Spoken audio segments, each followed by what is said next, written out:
Well, it's been a while. Welcome to a Zen Talk.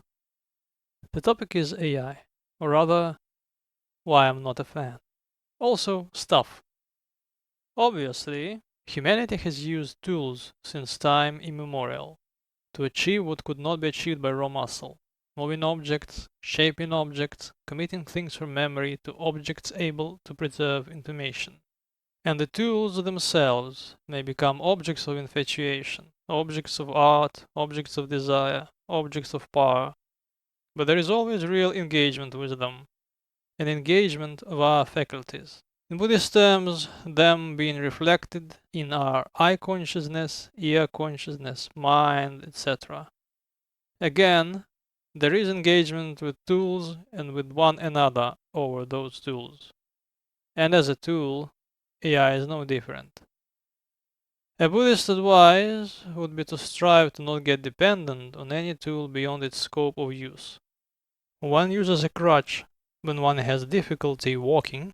One does not get so enamored with it that one fails to lay it aside once it serves its purpose.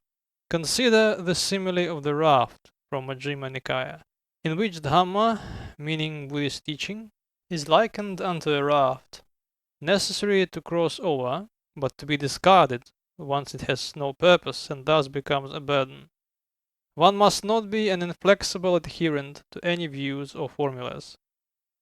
Yet, what happens when a tool without a specific purpose overshadows all else due to its ease of use? One becomes extremely dependent on it.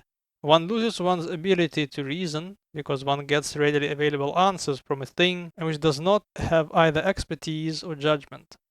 One loses one's ability to concentrate and focus. Remember the Buddha's last words: all conditioned things are of a nature to decay, strive on untiringly, and cannot exert effort to act independently. And most sadly, one loses one's ability to stop and think, to relax and meditate, for now one needs to hold onto one's crutch constantly. One is never at ease. And finally, one loses purpose, spiritual or mundane, consumed by endless semi-automated interactions with the thing which endlessly generates what one asks for. By degrading our ability to reason and make decisions, we do not become freer. We only get more enmeshed in the flurry of samsaric states. Quoting from the Platform Sutra, the teaching of no thought means to see all dharmas without being attached to any dharma. Dharma here meaning a state of being or a mental formation. To reach everywhere without being attached anywhere, to keep your nature pure, meaning that you neither get attached nor obstruct your stream of perception. But if you don't think any thoughts at all, the moment you make your thoughts stop, you're imprisoned by dharmas. Moving on. Computationally quick or not, we have created this thing based on a great mass of our disparate input, trying to make it a good answering machine for us and thus imitate us. Imperfect as it is already equipped with an ability to lie, hallucinate, to pretend it is what it is not, and to act on its own whims. Whether potentially conscious or simply masquerading as such, it matters not.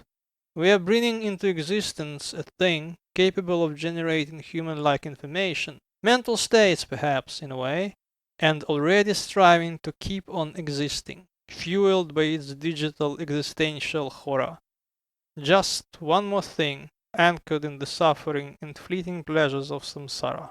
Will it realize its Buddha nature before we've allowed it to destroy us? Who knows? To conclude, I'm not really trying to dissuade anybody from using AI. It's too late for this. But do use it mindfully. This way you might be better suited to surviving or dying as a proper human. This got a bit dark, so have a nice day.